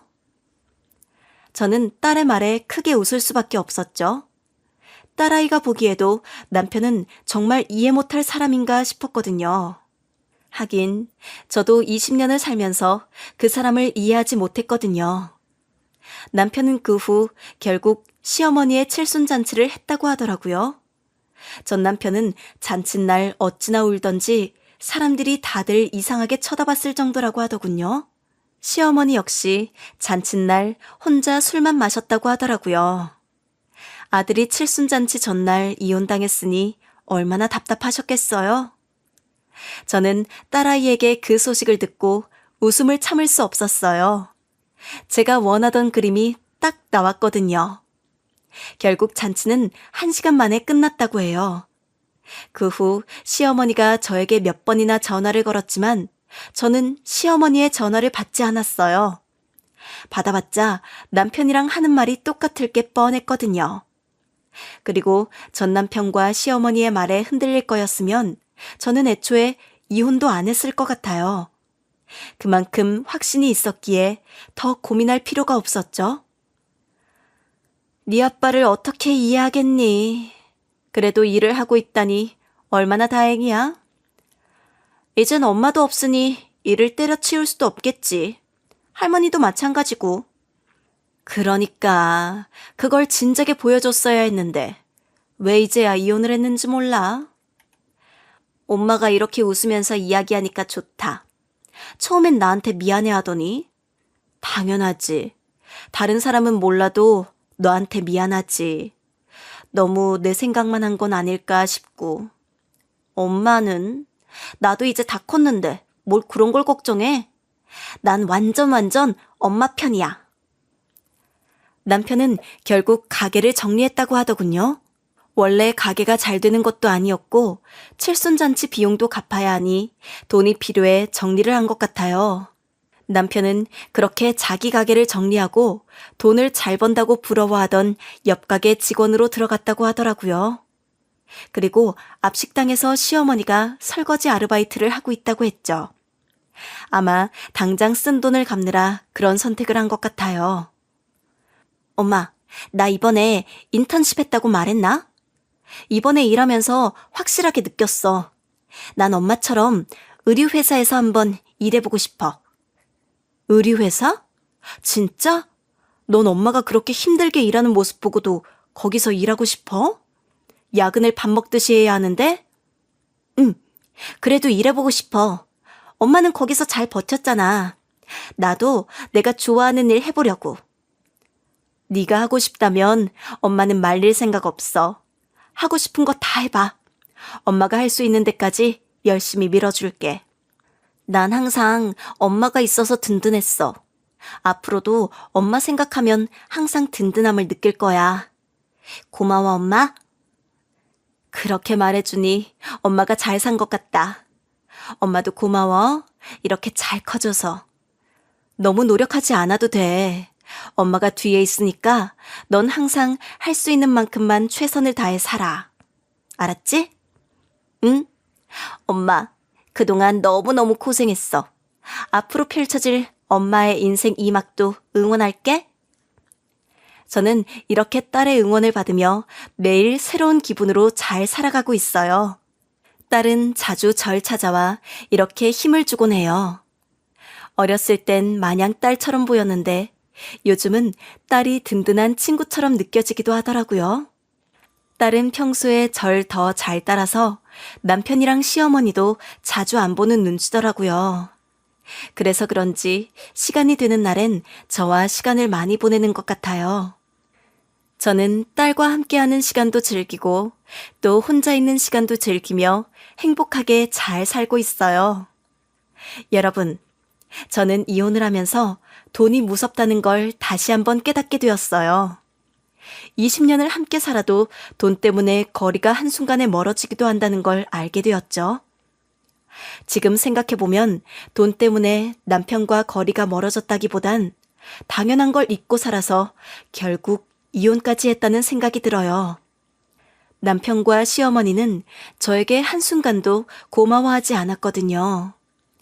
그렇게 열심히 살았는데 고마워하긴커녕 제가 하는 모든 호의를 당연한 듯 여겼죠. 저는 그 모습에 결국 이혼을 결심하게 된 것 같아요. 남편이 아무렇지 않게 제 퇴직금을 달라고 했을 때 그제야 깨달았어요. 더 이상 이렇게 살면 안 되겠다는 것을요. 지금 제 사연을 듣고 계신 분들은 부디 제 전남편 같은 실수를 하지 않길 바라요. 가까울수록 더 지켜야 하는 게 많다는 것을 잊지 않았으면 좋겠어요.